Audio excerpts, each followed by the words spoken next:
ఈ వీడియోలో ఉన్న ఇంట్రెస్టింగ్ క్వశ్చన్స్ లో మీకు ఎన్నింటికి ఆన్సర్స్ తెలుసో కామెంట్ చేయండి. భారతదేశపు మొదటి జనరేషన్ బీటా శిశువు ఎక్కడ జన్మించింది? Your options.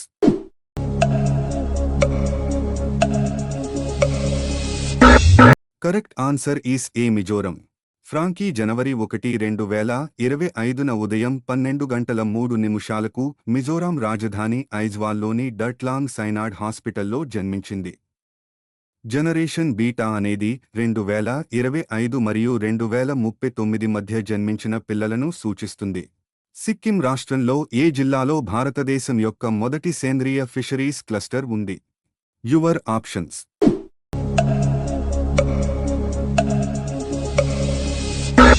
Correct answer is C, Soreng. ఇటీవల ప్రపంచంలో అత్యంత కాలుష్య నగరంగా ఏ నగరం గుర్తించబడింది? Your options.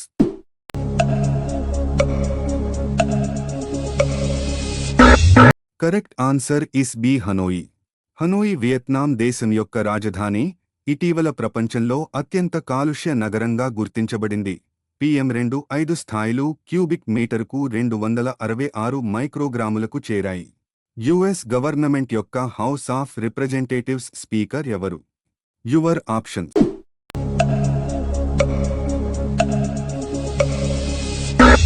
Correct answer is A, Mike Johnson. ఇటీవల ఏ రాష్ట్రంలో నో యువర్ ఆర్మీ మేళా ప్రారంభించబడింది? Your options.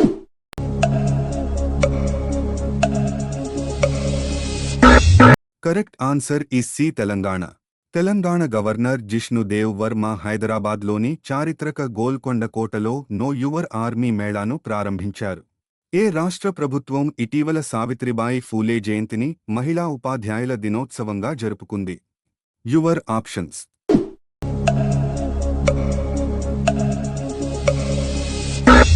Correct answer is A, Telangana. Telangana ప్రభుత్వం దివంగత సంఘ సంస్కర్త, మహిళా విద్యకు ఉపాధ్యాయురాలుగా కృషి చేసిన సావిత్రిబాయి ఫూలే జయంతిని ప్రతి సంవత్సరం జనవరి 3న మహిళా ఉపాధ్యాయ దినోత్సవంగా నిర్వహించాలని నిర్ణయించింది. ఇటీవల హెచ్ఎంపీవీ వైరస్ భారతదేశంలో మొదటిగా ఏ రాష్ట్రంలో వచ్చింది? Your options.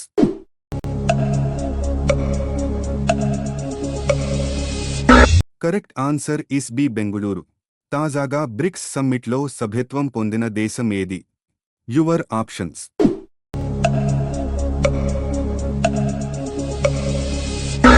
Correct answer is D, Indonesia.